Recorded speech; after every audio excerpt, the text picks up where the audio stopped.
C'est un peu la même chose, tu vois? Les modèles d'IA génératifs qui ont ingurgité tout internet et qui sont entraînés à générer des phrases, bah, en fait, en leur sein, ces modèles-là se sont construits une représentation du langage qui, pour nous, en neurosciences, est utile. Bonjour et bienvenue sur Les Dessous de l'IA, le podcast qui tente de mieux comprendre les évolutions de l'intelligence artificielle et leurs impacts sur nos sociétés. Bonne écoute. Bonjour Alexis, merci d'avoir accepté de répondre à mes questions. Le thème qui va nous occuper aujourd'hui, c'est d'essayer de comprendre un petit peu les perspectives, on va dire, qu'ouvrent les technologies d'IA récentes pour la compréhension du cerveau et l'amélioration des essais cliniques. C'est un sujet sur lequel toi tu travailles avec Caravella. J'aimerais bien que tu puisses peut-être te présenter, revenir sur ton parcours. Toujours intéressant de savoir un peu tous les gens partent et peut-être dire aussi ce qui toi t'a donné envie ou amené à travailler sur l'utilisation de ces technologies d'IA pour mieux comprendre le cerveau humain. Et ben, bonjour, je m'appelle Alexis, merci beaucoup de m'avoir proposé de participer au podcast. Pour revenir sur mon parcours, moi j'ai un parcours assez classique. J'ai fait une classe prépa en maths physique en France. J'ai intégré l'école polytechnique où j'ai fait surtout de l'info, des maths appliquées et de la physique. Et j'ai fait ma 4e année dans un master de recherche à l'école normale supérieure de Saclay, donc un master de recherche en maths appliquées. Et donc même si je faisais principalement des maths et de la physique, j'ai suivi quelques cours de neurosciences à l'IX et dans le cadre de mon master de recherche. Et du coup, mon premier stage de recherche, en fait, je l'ai fait au département d'études cognitives à l'ENS à Paris. Après ça, j'ai pas voulu partir en thèse tout de suite. Il y avait plein de trucs qui m'intéressaient. En fait, en parallèle de ça, j'avais monté avec Charles, qui est l'un des cofondateurs de Caravella, donc boîte dans laquelle je suis aujourd'hui. On avait monté une asso de loi 1901 à l'époque pour nettoyer les données de santé dans les hôpitaux publics. Finalement, c'est devenu une boîte qui existe encore, qui s'appelle Arcane. Et donc, au bout d'un petit moment, moi, je suis parti faire de la recherche. Donc, j'ai un peu regardé autour de moi ce que je voulais faire, avec quels chercheurs et chercheuses j'aurais éventuellement voulu travailler. Et voilà, j'ai écrit à plusieurs personnes, mais que je suivais depuis un petit moment sur Internet. Et un peu comme ça, j'ai commencé une thèse en maths appliquées à la neuroimagerie. Moi, mes sujets, c'était surtout voilà, des maths appliquées à de l'IRM chez l'humain et le primate non humain, le singe. Et donc, j'ai fait ma thèse de doctorat Neurospin au commissariat à l'énergie atomique et à l'INRIA aussi dans une équipe qui faisait des mathématiques appliquées. Et voilà, et à la fin de ma thèse, que j'ai soutenue il y a maintenant un peu moins de 2 ans, j'ai pris une petite pause et puis je me suis lancé dans Caravella, du coup, avec Charles et un troisième cofondateur qui s'appelle Bertrand, qui était l'un de mes deux encadrants de thèse. Voilà, c'est ça mon parcours des 10 dernières années. On aura l'occasion de revenir sur ce que tu fais aujourd'hui et ce que vous faites avec Caravella. J'aurais bien aimé, une fois que tu t'es présenté, peut-être poser quelques définitions, concepts. On va parler un petit peu de neurosciences et la relation, ou en tout cas l'utilisation de maths, de technologie d'IA dans ce domaine-là. C'est pas finalement très ancien. Je veux bien que tu nous expliques un peu ce que c'est de ton point pour toi, en tout cas, est-ce que c'est les neurosciences et en quoi peut-être, tu vois, quand on parle de cybernétique, de réseau de neurones, de connexionniste, tout ça, il y a quand même un langage qui est utilisé dans le domaine de l'IA qui est très lié finalement au cerveau humain et à la volonté de mimiquer et de comprendre le cerveau humain. Oui, bien sûr. Alors, bah, moi, je peux te raconter d'où je vois les choses. J'ai surtout fait des recherches sur le cortex par opposition à l'hippocampe ou le cervelet. Le cortex, c'est cette zone du cerveau qui a beaucoup de replis, qui est très grosse. On appelle aussi la matière grise. Et du coup, les questions qui m'intéressaient, moi, c'est de savoir quelles zones du cortex sont responsables de telle ou telle fonction cognitive. Donc, cette question de savoir où se trouvent les choses, elle existe depuis des millénaires. Tu vois, dans l'Antiquité, on se posait déjà la question de où se trouve l'âme, où se trouvent les pensées. On avait statué qu'elles étaient dans le cœur. Et donc, il aura fallu pas mal de temps avant qu'on se rapproche de la tête. Sur cette ligne de recherche, tu as pas mal de recherches qui d'ailleurs ont été faites à Paris. Donc, au début des années 1800, en fait, Florence voit que certaines lésions chez les petits animaux amènent la perte de certaines fonctions cognitives. Et donc, ça va être une ligne de recherche qui va être très exploitée. À peu près au même moment, chez l'humain, on se rend compte que, là encore, certaines zones du cortex, lorsqu'elles sont endommagées, peuvent mettre à mal certaines fonctions du langage. Et donc, dans les années 1860, Paul Broca fait la découverte de l'aire qui portera son nom et là encore, qui, lorsqu'elle est endommagée, peut mener à une aphasie, c'est-à-dire une incapacité de parler, quand bien même la patiente serait capable de comprendre. Les guerres ont aussi amené tristement, beaucoup de compréhension en la matière. Donc, conflit, par exemple, entre la Russie et le Japon au début du XXe siècle, Première Guerre mondiale, ont amené des chercheurs japonais et britanniques à peu près au même moment à découvrir que le cortex occipital, donc l'arrière du cerveau, était la zone de traitement des stimuli visuels. Et donc, en fait, il y a eu beaucoup de blessés par balle qui ont survécu à ces blessures pendant ces deux conflits. Et donc, on a pu comprendre que cette partie du cortex était organisée de façon très spéciale. Et donc, il y avait un mapping entre la rétine et ces zones du cortex. Donc, en gros, les zones périphériques de la rétine produisaient du signal qui était traité par les zones périphériques du cortex occipital. Et de même, les zones centrales de la rétine étaient traitées par les zones centrales du cortex. Et ça, c'est une propriété qui est très intéressante. On retrouve aussi dans les sons, par exemple, il y a de la tonotopie, donc les fréquences de son plus aiguës ou plus graves sont traitées par différentes zones du cortex. Il y a un gradient dans l'organisation du cortex pour traiter ces choses-là. Même chose pour le cortex moteur, qui traite en gros le signal un peu de haut en bas, des pieds jusqu'à la tête. Et à partir des années 1980-90, le développement de méthodes d'imagerie non invasive, comme le PET ou l'IRM, ont permis d'essayer de faire une cartographie un peu systématique de comment est-ce que le cortex est organisé du point de vue fonctionnel. Et donc moi, c'était vraiment ça, en fait, ce sur quoi j'ai fait ma thèse. Là-dessus, c'est très intéressant parce que du coup, on a pu commencer à déduire des choses de l'organisation du cortex, plus seulement basé sur sur ce qu'on peut déduire de l'apparition de lésions, mais en fait, on a pu commencer de regarder comment le cortex était organisé chez des participants bien portants. Et donc, il y a eu, tu vois, là, on en est quasiment à la 3e décennie, en fait, d'investissement de recherche dans cette direction, où on essaie de construire une cartographie, comment le cortex est organisé.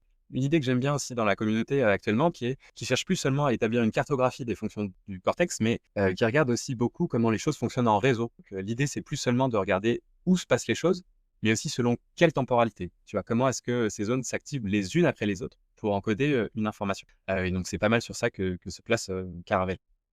Et donc évidemment, tout ça, le lien avec l'IA, il est à la fois ténu et en même temps assez clair. On cherche à observer des systèmes biologiques qui produisent de l'intelligence avec l'idée que ça va pouvoir donner un certain nombre d'intuitions sur comment construire des systèmes in silico pour reproduire ces choses-là. Et donc voilà, c'est principalement de là que moi je vois les choses.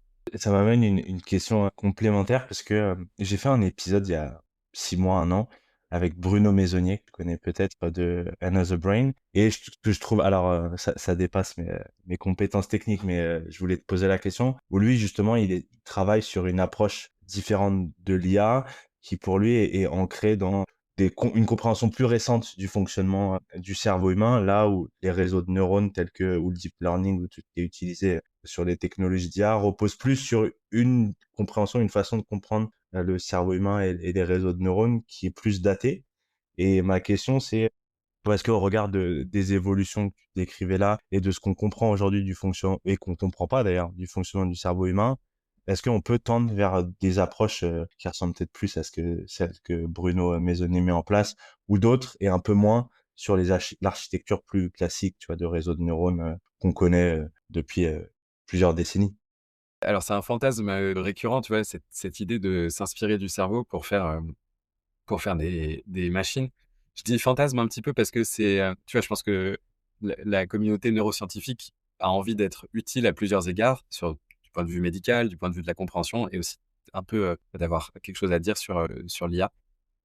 Moi, là-dessus, je suis un peu à une partie du spectre qui est loin de tout ça, en sens que je regarde beaucoup plus le cerveau de manière un peu dézoomée, donc plus dans son ensemble. Et tu vois, je pense que ce qu'a pu dire Bruno, c'est un discours qui est plus proche de cette communauté qui fait ce qu'on appelle du neuromorphic AI, donc qui essaye, en fait, en comprenant les propriétés du cerveau, de designer des algorithmes ou du hardware, mais en silicone, quoi, donc des choses qu'on produirait nous-mêmes, de manière à reproduire des propriétés de ce qu'on a observé dans le cerveau humain ou ailleurs, d'ailleurs, dans le règne animal. Je pense que c'est des choses qui sont assez complémentaires, tu vois? Je vois pas en quoi elles pourraient pas marcher de façon symbiotique.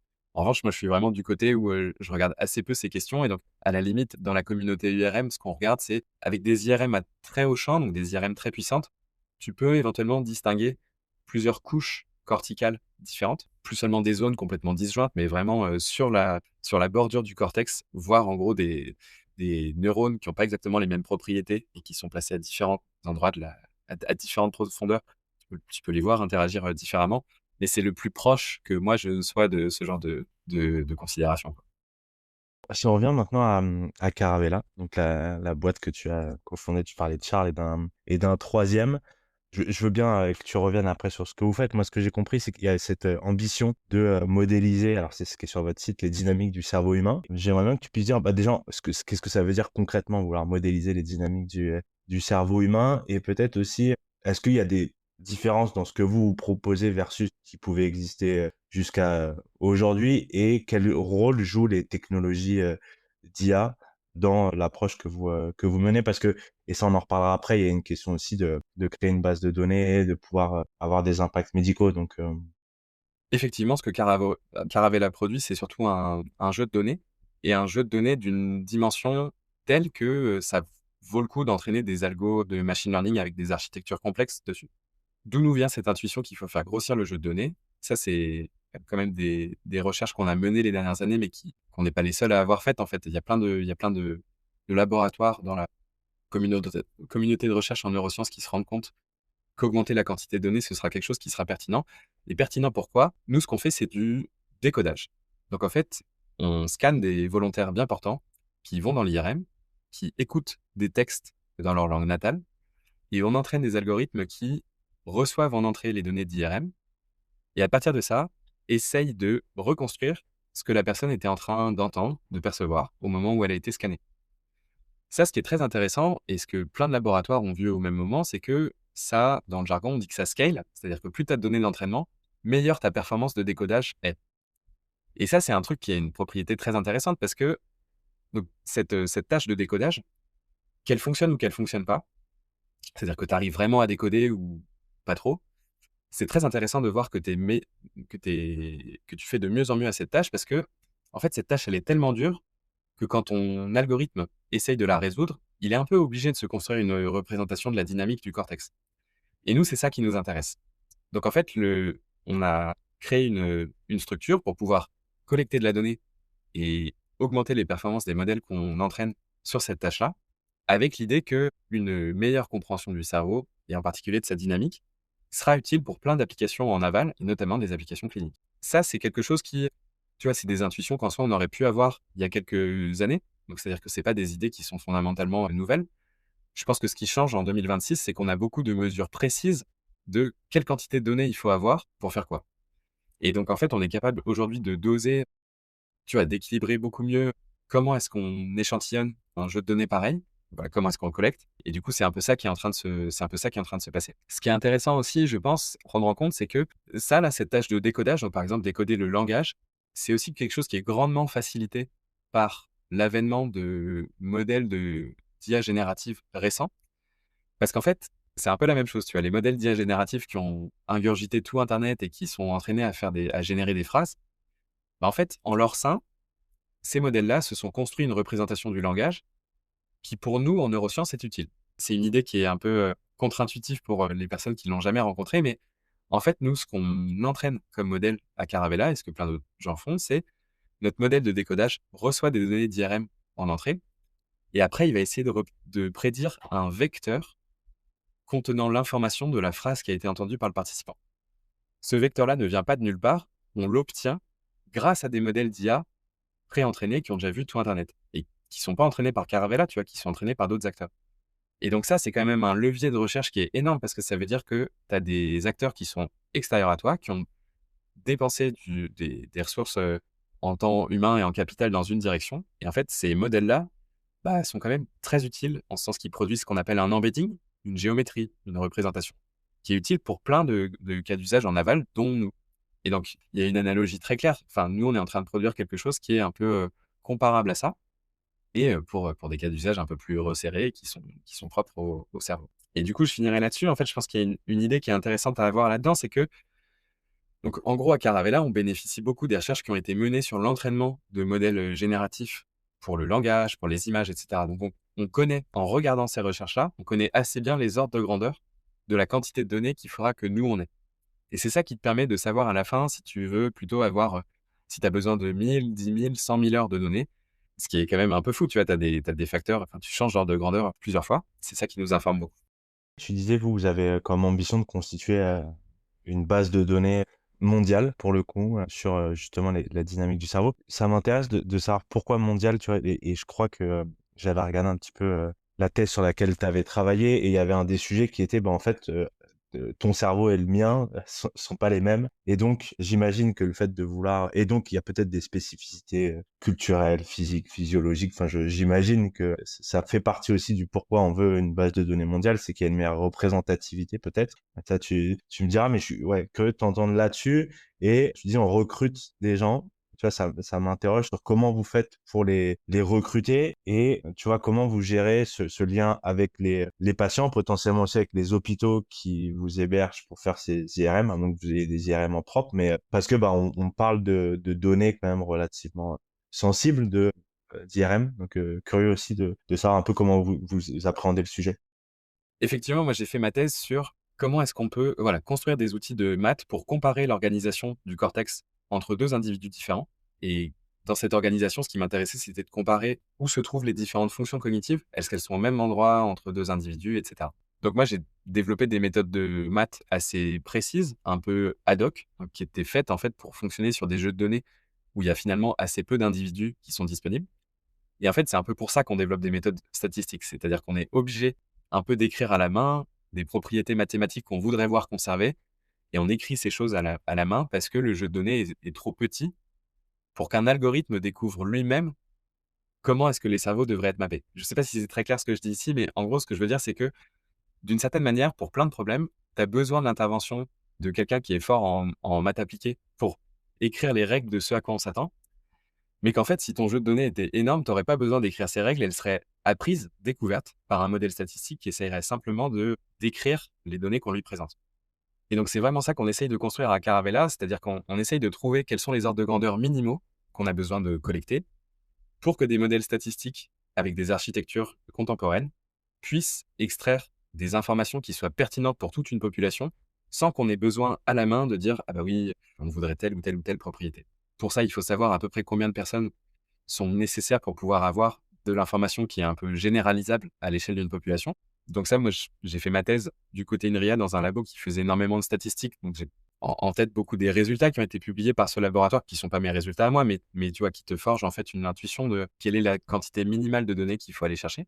Et cette quantité minimale, elle est déjà très grosse. Donc en fait, tu te dis, OK, bon, si je dois scanner pour des milliers, des dizaines de milliers d'heures d'IRM sur des centaines, voire des milliers de participants, en fait, autant le faire le mieux possible et pas mettre trop de biais de sélection dans les données. Donc, être capable d'organiser notamment un essai clinique entre différents centres, mais aussi entre différents pays, de scanner des gens dans des langues différentes. Voilà. Donc ça, c'est vraiment un enjeu pour nous et c'est pour ça, en fait, qu'on scanne des participants avec cette ambition de le faire sur la planète entière.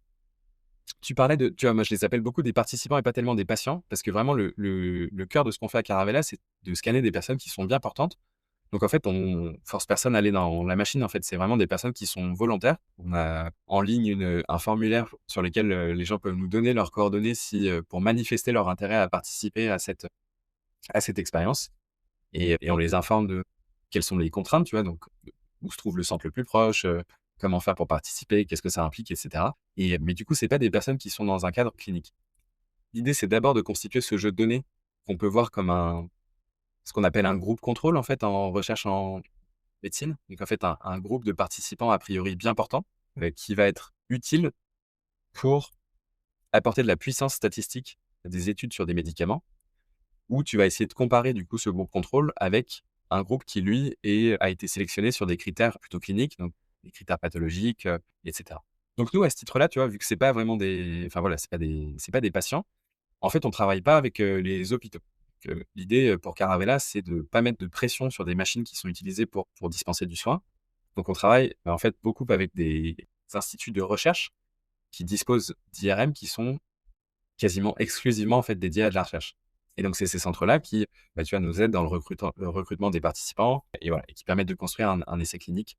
Alors, on appelle ça un essai clinique, mais tu vois, essai clinique, on a l'impression qu'il se passe beaucoup de choses. C'est peut-être plutôt une étude clinique, dans le sens que tu es obligé d'avoir des autorisations pour mener un protocole de recherche.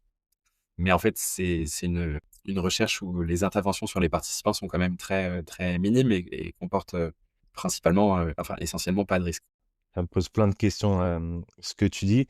La 1re, c'est sur, ce que tu disais, ce que je trouvais hyper intéressant où tu disais: «Bah, en fait, moi, quand j'ai fait ma thèse et puis, j'ai dû le faire à la main parce qu'il y avait pas suffisamment de données pour permettre aux modèles statistiques d'en tirer des conclusions par eux-mêmes. Je veux bien juste peut-être si tu peux préciser un peu c'est quoi le seuil que toi tu as découvert et tu parlais de l'INRIA qui permet à un modèle statistique de tirer des conclusions, de commencer à tirer des conclusions intéressantes et donc on n'a plus besoin d'un humain, très fort et tu vois, tu parlais de la généralisation et j'ai fait un épisode hyper récemment avec un médecin oncologue qui me disait, bah, en fait, c'est un des sujets, principaux dans l'utilisation des technos d'IA, quelles qu'elles soient, dans le domaine de la médecine ou de l'oncologie. C'est qu'en fait, tu vas avoir une boîte ou quelqu'un qui va faire un truc hyper intéressant sur, un jeu de données particulier dans un hôpital particulier, sur un sujet particulier, peut-être sur des machines particulières. Le problème, c'est que si tu veux généraliser, passer à l'échelle, en fait, c'est beaucoup, beaucoup plus compliqué. Tu vois, ma question en parallèle de ça, c'est vous, j'imagine que cette question de la généralisation, elle se pose aussi forcément. Comment vous essayez de l'aborder, même si vous en êtes quand même aux prémices, tu vois? Je peux te donner des exemples déjà de ce qu'on appelle de ce que j'appellerais une contrainte pour un algorithme. Donc, dans ma thèse, moi, j'essayais de comparer des cerveaux. Donc, en général, tu vois, j'avais des jeux de données où il y avait peut-être une dizaine de participants que j'essayais de comparer 2 à 2. Le type de contrainte que j'essayais de mettre dans mon algorithme, c'est par exemple, OK, on va essayer de trouver un appariement entre 2 cerveaux qui dit telle zone chez le participant 1 est analogue à telle zone chez le participant 2, au titre de elles ont l'air d'avoir la même fonction, elles s'allument pour les mêmes fonctions cognitives. Et là-dedans, si tu laisses ton algorithme trouver ça tout seul, il te sort un peu n'importe quoi. Donc tu peux ajouter des contraintes qui consistent à dire: «Ne déforme pas trop le cerveau». C'est-à-dire commence pas à me dire: «OK, il y a des zones de l'avant du cerveau chez cette personne qui ressemblent à des zones de l'arrière du cerveau chez l'autre personne». Tu vois? C'est trop loin ça, c'est pas neuroanatomiquement, ça fait pas sens au regard de ce en quoi on croit et de ce qu'on sait. Donc tu vois, ça peut être ça le genre de contrainte que tu ajoutes. Ce que tu aimerais, c'est que ces contraintes-là, elles soient découvertes d'une certaine manière par un algorithme qui n'a plus seulement vu 10 personnes, mais qui en a vu beaucoup plus. Et donc ta question, c'était combien beaucoup plus? C'est un peu dur d'être prescriptif là-dessus, mais de manière générale, c'est très dur de dire des choses qui généralisent à une population mondiale si tu as vu moins de 1000 personnes. Quand je dis 1000, c'est vraiment un ordre de grandeur, c'est-à-dire c'est par opposition à 100 ou 10 000. Donc en gros, avec 100 personnes, je pense il te manque vraiment de la puissance statistique et 10 000, tu commences à être dans une zone assez, confortable. Mais 1000, voilà, c'est un peu un seuil que tu veux franchir pour pouvoir dire quelque chose d'un peu, intéressant. Et là-dessus, du coup, bah, tu vois, tu es toujours un peu obligé de choisir dans l'incertitude parce que, comme te disait cette personne oncologue, tu vois, tu vas baser beaucoup de tes intuitions sur des résultats que tu auras eus sur des cohortes de participants extrêmement réduites. Enfin, si on en revient au début de l'émission, je parlais de Paul Broca qui a trouvé enfin, tu vois, qui a mis en exergue telle zone du cortex préfrontal qui serait en lien avec des symptômes cliniques de l'aphasie, donc l'incapacité de parler. La cohorte connue de Paul Broca, elle est de n égale 2, quoi. Donc, il a deux participants qui, grosso modo, tu vois, avaient un problème à peu près au même endroit du cerveau et donc il a pu conjecturer que c'était une zone qui était intéressante. Aujourd'hui, ça, tu vois, dans les standards statistiques de 2026, ce serait impubliable, en fait. Ah, c'est une info qui pourrait te permettre de constituer une intuition intime, mais pas quelque chose qui serait facile à faire adopter à toute une communauté. Et donc, c'est un peu contre ça que tu te bats, mais c'est plutôt je trouve que c'est une bonne chose, mais c'est aussi très dur parce que ça veut dire qu'à chaque fois que tu veux t'acheminer vers une collecte de données pour avoir des résultats statistiques qui sont probants à l'échelle de toute la planète, bah, tu vois, il faut que tu acquières des données chez plusieurs milliers de participants et suivant la modalité que tu utilises, et bah, ces données vont coûter plus ou moins cher, mais tu te retrouves tout de suite à devoir mobiliser des ressources en capitaux qui sont assez conséquentes. Et donc, tu vois, c'est assez vite ça les questions que tu vas devoir te poser. Alors, j'imagine que c'est le cas pour pas mal de jeux de données, mais peut-être encore plus parce que vous êtes sur de l'imagerie, enfin donc c'est des données, je sais pas si on peut dire ça, mais indirectes d'une certaine façon. On va représenter quelque chose qu'on a capté. Donc j'imagine qu'il y a pas mal de bruit, de choses, enfin de variabilité dans les données d'un individu à l'autre. Et donc, si on veut être capable de à la fin modéliser quelque chose qui soit utile, généralisable, j'imagine que ça nécessite de mettre en place pas mal de choses et de traiter ces sujets-là. Comment enfin, déjà, comment c'est traité peut-être en règle générale sur des données d'imagerie et vous, comment vous l'abordez? Puisque, in fine, et ça, on y viendra après, c'est pour que ça soit utile. Notamment, tu parlais d'essais cliniques, donc il y a nécessité d'avoir un résultat à la fin, quoi. C'est très intéressant ce que tu dis parce que c'est vrai que c'est un concept qui est central, ce concept de signal à bruit. Donc cette idée que, tu as différents scanners vont être en train d'échantillonner le même type d'information. mais vont produire des mesures des phénomènes qui nous intéressent qui sont plus ou moins bruités. Et du coup, c'est vraiment ce contre quoi tu te bats quand tu fais une grosse collecte de données, c'est faut que tu aies en tête la quantité de données un peu seuil qui permet à tes modèles statistiques d'apprendre, enfin de dégager ce qui est de la structure de bruit, donc en gros des informations qui sont non pertinentes et imprédictibles, versus les phénomènes biologiques, physiques, statistiques sous-jacents que toi tu veux pouvoir modéliser. Et à ce titre-là, tu vois, bah ouais, du coup, tu anticipes plein de trucs. Par exemple, quand tu fais une collecte de données du type de celle que Caravella est en train de mener, il faut que tu fasses des arbitrages. Est-ce que, pour essayer de faciliter la tâche à ton algorithme, est-ce que tu essayes de limiter la quantité de biais qu'il y a dans le jeu de données? Enfin, ou de la maximiser d'ailleurs au sens où, est-ce que tu fais passer tout le monde sur la même machine pour dire: «OK, bon, la machine, elle a ses réglages, mais au moins les réglages de la machine, c'est toujours les mêmes parce que j'ai utilisé qu'une machine, donc normalement mon algo, tu vois, il sera un peu stable». Ou est-ce que tu te dis: «OK, je fais l'inverse, je vais scanner dans plein de centres différents pour que mon algorithme puisse apprendre des biais qui seraient dus à plein de réglages différents et du coup filtrer, virer cette partie du signal qui serait due aux réglages de la machine qui sont différents entre la France, l'Allemagne et cetera et cetera». Et du coup, ça, tu vois, c'est une question qui est assez centrale parce que c'est ça qui dicte, beaucoup ta stratégie, d'acquisition sur du long terme.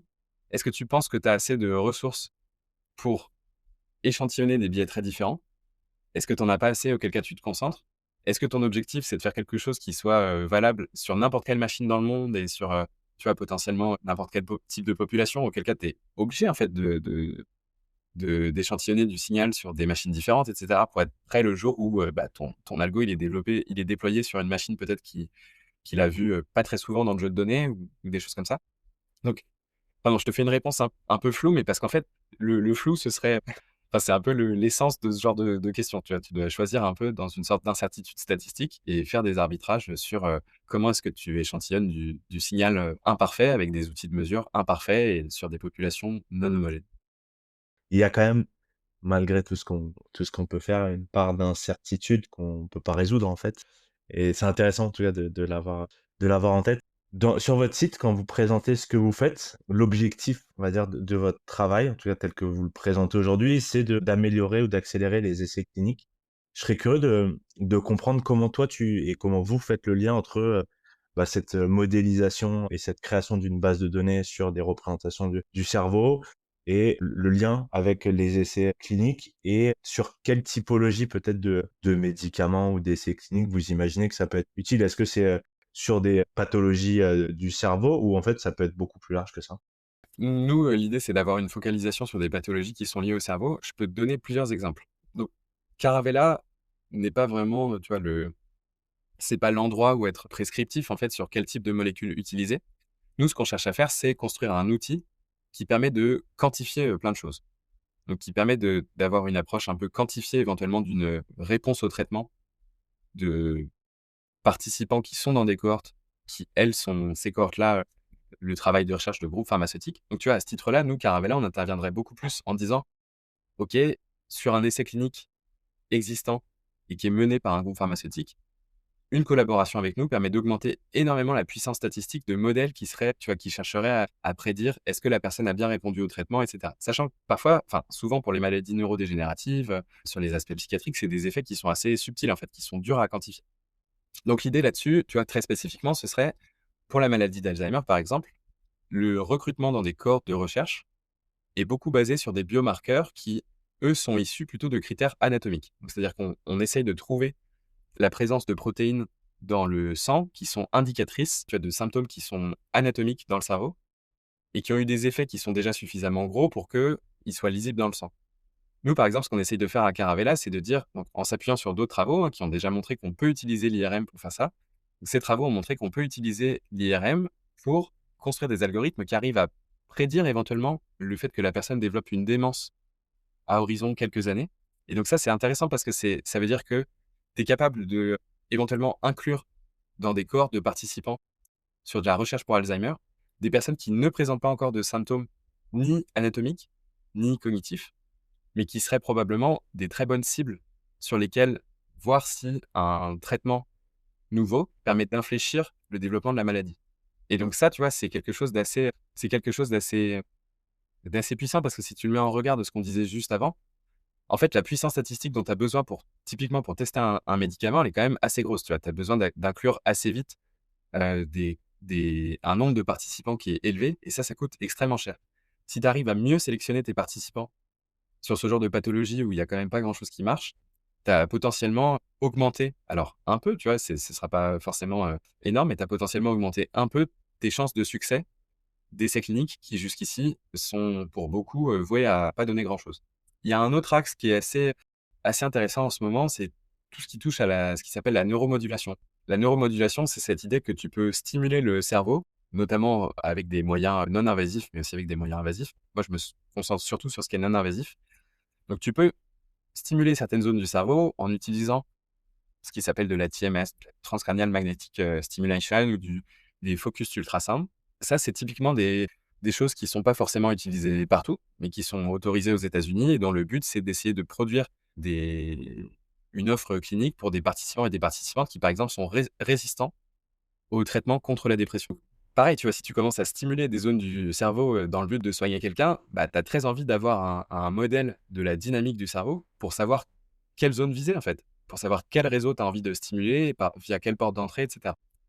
Donc tu vois, ça, c'est 2 idées qui, je pense, sont assez naturelles à jouer quant à le type de données qui est en train d'être collecté à Caravelle. Une question que je me pose enfin depuis que j'ai découvert ce que vous faites et en t'écoutant et en plus, toi, comme tes cofondateurs, vous êtes issus du monde académique, du monde de la recherche. C'est que ce que vous faites et j'ai l'impression, se rapproche quand même pas mal de la recherche fondamentale ou en tout cas, il y a un côté très tu vois, quand vous dites: «On veut faire une base de données mondiale de représentation du cerveau», on dit il y a un côté, recherche fondamentale ou en tout cas, bien commun, quoi. Je me dis: «Qu'est-ce qui explique?» et j'imagine qu'il y a des raisons, très logiques, donc je suis intéressé du fait d'avoir, créé une start-up, une entreprise pour répondre à ce besoin-là et du coup, la question, sous-jacente, c'est quel est le modèle économique pour vous? Alors, tu as commencé à le toucher du doigt parce que quand tu parlais de travailler avec des labos pharmaceutiques, j'imagine qu'on peut le voir assez rapidement et est-ce que en parallèle de ça, vous avez une stratégie un peu, open source ou open data en disant: «Bah, nous, en tout cas, voilà, on a un modèle enfin, en tout cas, une approche qui est, for profit, donc on va créer un modèle économique. Pour autant, le travail qu'on mène, il y a un intérêt, pour la recherche et donc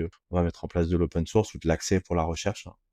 Ouais, complètement. Bah, ça, c'est vraiment un de nos objectifs. Donc, tu vois, la façon dont on a organisé notre collecte de données jusqu'ici, bah, il y avait aussi un enjeu légal de rendre possible le partage des données pour les participants et les participantes qui souhaiteraient donner leur accord. Donc, c'est absolument pas une obligation pour participer aux collectes de données de Caravella, mais tu vois, si tu es un participant qui accepte que tes données soient partagées en ligne, et bah, nous, dans une certaine mesure, on le fera. Alors, tu vois, ce sera dur d'ouvrir toute la valeur de la boîte, évidemment, donc, tu vois, il y a un arbitrage à trouver, mais notre but, c'est, ouais, de participer, contribuer des données qui sont utiles pour de la recherche, la nôtre, mais aussi celle d'autres acteurs et notamment des acteurs publics, instituts publics dont on vient initialement.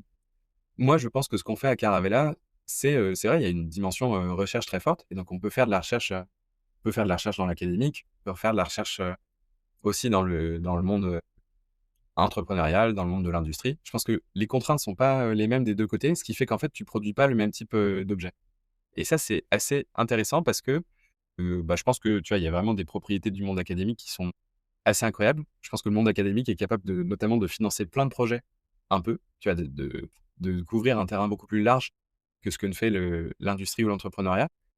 L'industrie ou l'entrepreneuriat a ceci d'attirant que ça permet notamment de financer certains projets beaucoup plus en profondeur, qu'en fait, il y a moins de tu vois, il y a probablement moins de lignes de recherche qui obtiennent des ressources, mais elles obtiennent des ressources qui permettent justement d'aller chercher des seuils statistiques. Donc, c'est un peu le fil rouge de cette discussion jusqu'ici, mais tu vois, si tu dois franchir un certain seuil de données collectées pour que les modèles soient utiles, bah, en fait, les véhicules de l'entrepreneuriat sont assez, prônes à faire ce genre de choses.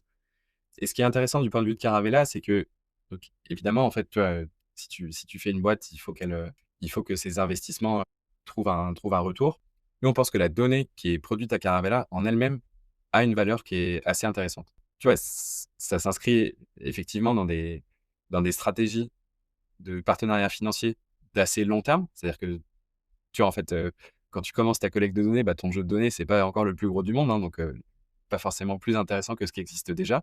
Et le jour où tu passes certains seuils, il y a des choses qui se débloquent et ces choses-là, elles prennent du temps à aller chercher. Mais Mais du coup, c'est aussi des investissements qui sont assez transparents du point de vue des investisseurs. C'est-à-dire qu'en fait, bon, bah, tu regardes ce que tu es capable de faire opérationnellement, combien de données tu auras quand, à partir de quel seuil tu penses que c'est intéressant.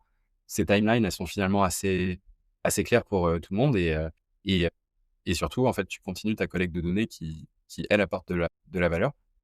Et donc, bah, voilà, au fur et à mesure, tu construis des partenariats du type que ceux dont on a un petit peu discuté là, éventuellement, tu vois, sur des aspects plutôt pharma, sur des aspects plutôt neuromodulation. Je pense que ces données-là aussi, elles ont une valeur peut-être pas seulement pour la clinique. Tu vois, il y a beaucoup d'intérêt en ce moment pour ce qui s'appelle les world models. Alors, je sais pas si les données du cerveau seront juste une petite partie des données d'entraînement ou un truc qui est très utile, et cetera.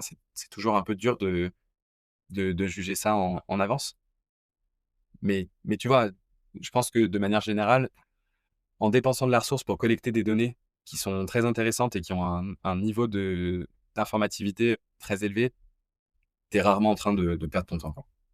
T'en as parlé rapidement puisque tu disais: «On va recruter des», alors tu disais pas patients, j'ai oublié le terme, mais tu précises, des participants volontaires.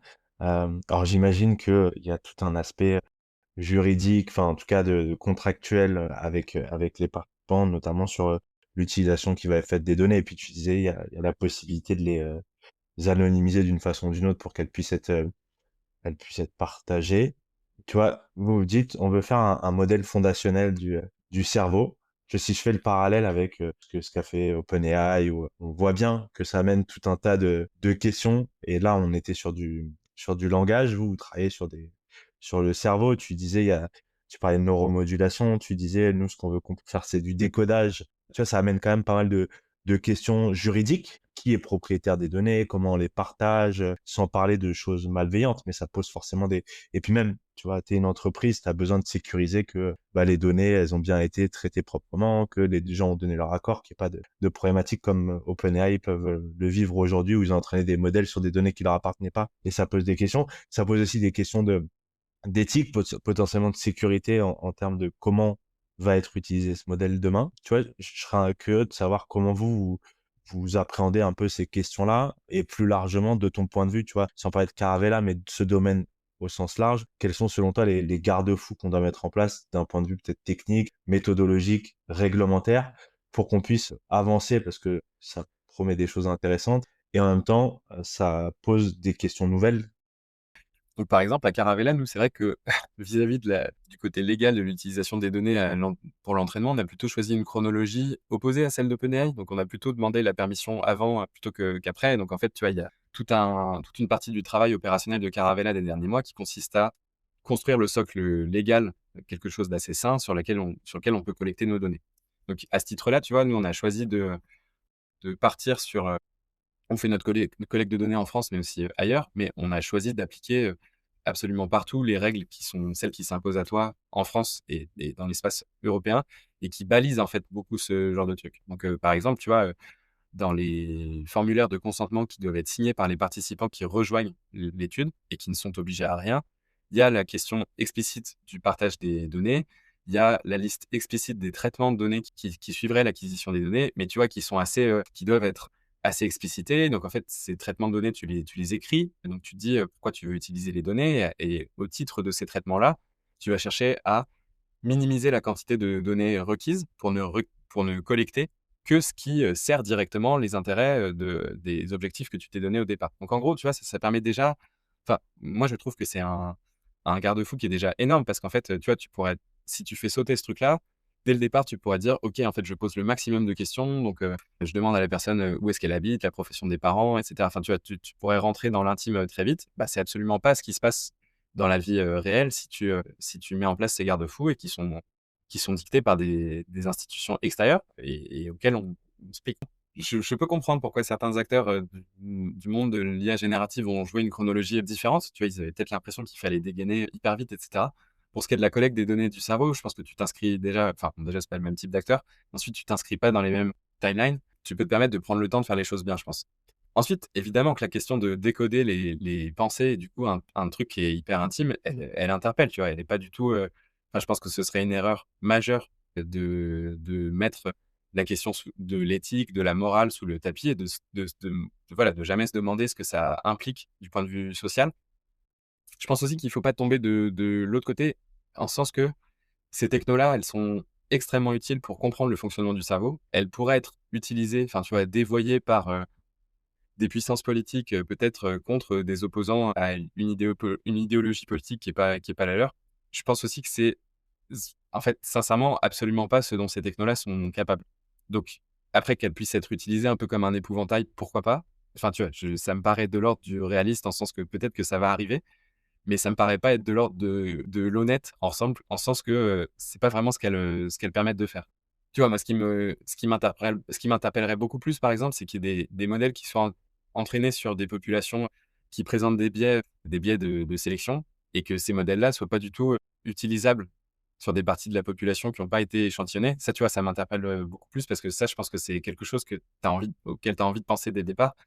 Mais tu vois, préparer un argumentaire contre une puissance qui est pas une démocratie et qui chercherait à justifier l'enfermement de, tu vois, ce qui est une question qu'on me pose souvent, en fait, qui chercherait à justifier l'enfermement d'opposants politiques, sur la base d'une mesure qui aurait été faite avec une IRM. Je pense que c'est un scénario qui est pas, tu vois, qui fait de très bonnes fictions, mais qui sera pas, ce qui se passe au quotidien.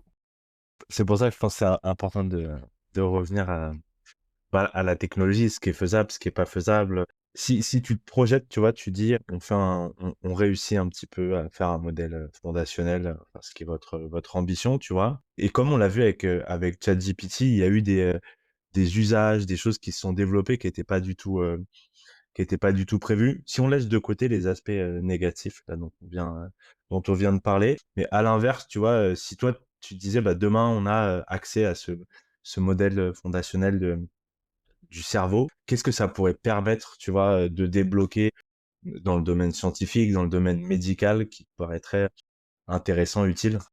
Bah, nous, tu vois, à Caravella, c'est dur de parler pour l'ensemble d'une communauté. Je pense que nous, on a aussi choisi de partir sur l'IRM parce que c'est une des modalités d'acquisition de données qui est la plus connectée à la clinique de manière générale. C'est-à-dire que, tu vois, en fait, il y a pas de, enfin, il y a pas d'IRM qui sont utilisés pour le loisir, enfin, en tout cas, pas à ma connaissance. Et du coup, ça biaise énormément la nature des applications que tu vas pouvoir et vouloir déployer avec ce genre de données. C'est pas exactement la même chose, par exemple, si tu fais de l'EEG. Il y a de l'EEG, dans le cadre de la recherche, mais aussi un peu dans le cadre, récréatif. Donc en fait, je pense que en choisissant initialement où est-ce que tu positionnes ton projet, bah, ça définit aussi beaucoup la nature des retombées que tu peux atteindre. Et du coup, tu vois, à ce titre-là, à Caravella, je pense que nous, tu vois, la donnée qu'on produit, peut-être qu'elle serait utile pour apprendre des choses sur le fonctionnement du cerveau, et elle serait peut-être utile même pour d'autres équipes qui font pas de l'IRM. Mais nous, elle nous oriente vraiment très clairement vers des utilisations en clinique, et ce sera ça la priorité, pendant longtemps. Et à ce titre-là, tu vois, c'est vraiment les applications dont je parlais tout à l'heure, quoi.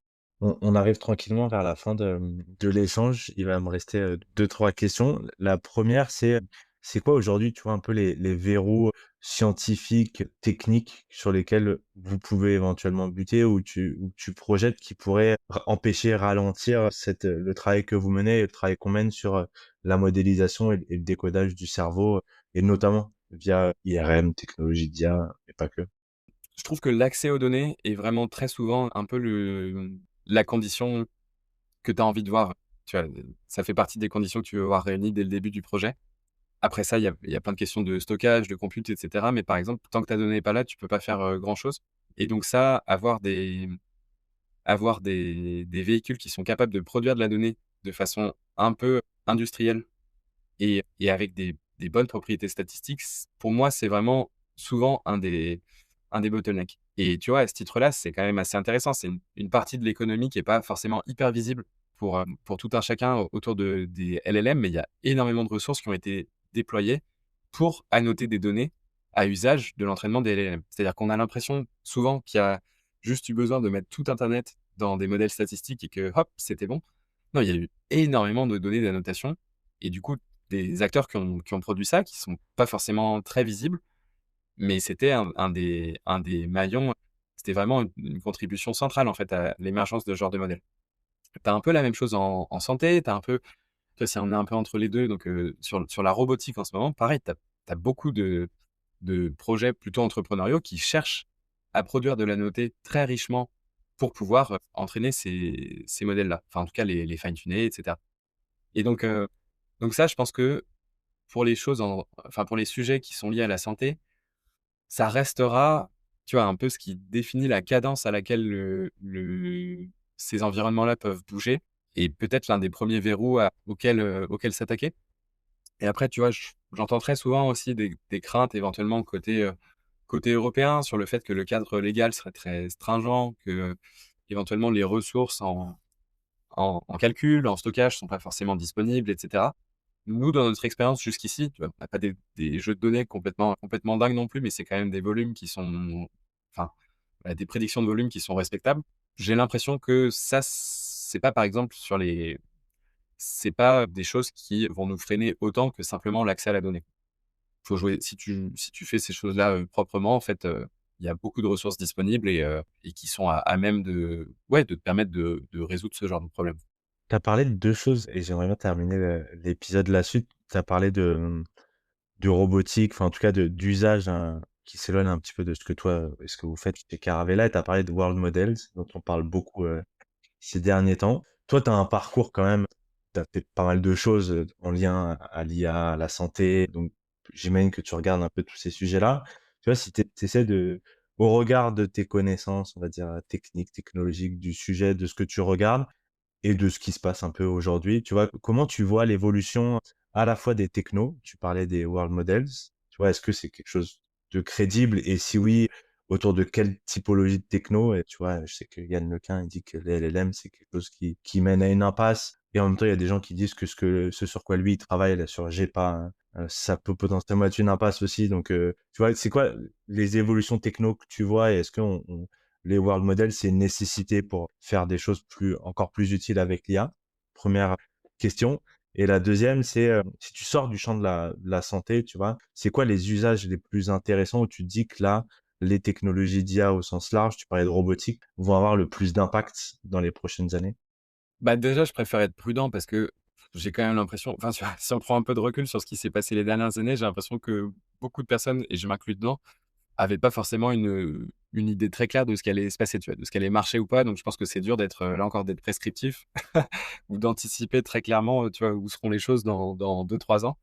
Donc ouais, déjà, je pense que enfin, à titre personnel, je préfère être prudent sur, les prédictions et ensuite, pareil, je commence par la fin de ta question, mais prédire ce qui va arriver et versus ce qui est utile, moi, ça m'a pas l'air d'être forcément la même chose, tu vois? Je pense qu'il y a des choses qui vont éclore que j'appellerais pas forcément de mes vœux et un peu l'opposé aussi, des trucs qu'on voudrait voir se développer et qui vont peut-être moins se développer parce que l'appel d'air financier, l'intérêt entrepreneurial est peut-être pas si grand et voilà et donc là-dessus, je sais pas, évidemment, je vois la vague, monter tu vois, de modèles qui seraient, plus seulement à tourner sur des serveurs qui sont parqués à un endroit, mais en fait des modèles qui tournent sur des petites machines qui peuvent interagir avec le monde physique et ça, j'avoue que c'est quand même un truc, qui paraît un peu dingue et qui en même temps va peut-être, arriver, tu vois? Je sais pas ce qui manque comme données pour, entraîner ce genre de modèle et avoir des sortes d'agents qui interagissent avec le monde physique, mais ça, c'est quand même ça paraît être quelque chose qui va finir un peu par éclore parce que c'est vrai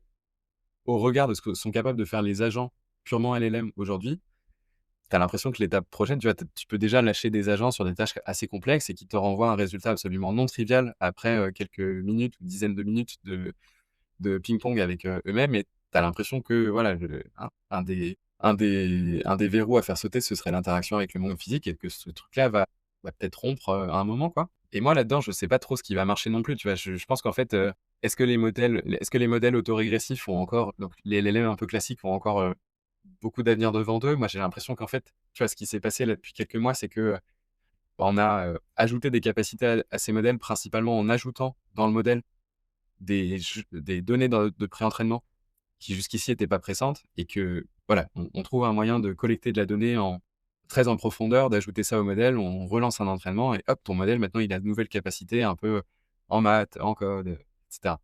Ça, je sais pas quand est-ce que ça s'arrête non plus, tu vois? Je me suis pas fait une liste des tâches économiquement viables et sur lesquelles on peut collecter de la donnée pour les ajouter au LLM, mais j'ai l'impression que c'est un truc que tu peux jouer quand même assez longtemps et à la fin, ça te donne pas exactement une AGI, tu vois? Ça te donne une sorte de puzzle de de compétences, qui sont un peu des patchwork, mais qui en fait suffisent, tu vois, pour produire de la valeur peut-être, économique au point où les gens, payent pour accéder à ce genre de modèle. Je trouve ça très intéressant comme placement. Moi, je suis assez intéressé par ce genre d'approche. Et peut-être, tu vois, si je dois dire quelque chose d'un peu bébête là-dessus, au sens où c'est le petit trou de ma lorgnette, mais en fait, moi, ce qui m'intéresse là-dedans, c'est que je pense qu'il y aura plein de modèles, en plus de ceux auxquels on a déjà accès en 2026 et qui vont faire des tâches un peu différentes. Par exemple, tu vois, la génération vidéo, je trouve que c'est très intéressant. Pas tellement parce que ça permet fondamentalement de faire des vidéos, mais parce que ça veut dire que là encore, on a des modèles qui se sont construits une représentation du monde et que cette représentation est tellement riche qu'ils arrivent à générer des vidéos qui, du point de vue physique, sont plausibles. Et bah ça, c'est très intéressant pour l'étude du cerveau parce que là encore, ça te permet éventuellement d'entraîner des modèles qui vont poser des questions au cerveau à l'aune de ce qu'on a déjà modélisé du monde physique. Et donc moi, je regarde un petit peu plus les choses comme ça et j'avoue que de ce point de vue-là, je pense qu'on a plutôt envie d'être complètement optimiste, c'est dur, mais enthousiaste, ça c'est certain. Parce que tu vois, tu as l'impression qu'il y a plein d'outils qui vont être disponibles, qui l'étaient pas avant et qui vont permettre de poser des questions assez fondamentales sur l'organisation du cerveau. Où jusqu'ici, les questions étaient très claires, c'est juste qu'on n'avait pas d'approche systématique avec des données pour essayer de les attaquer. Mais écoute, merci beaucoup Alexis d'avoir pris le temps de répondre à mes questions. Merci pour ton temps. L'épisode est maintenant terminé. J'espère qu'il vous a plu. N'hésitez pas à le partager autour de vous et à vous abonner au podcast pour écouter les prochains épisodes. À bientôt.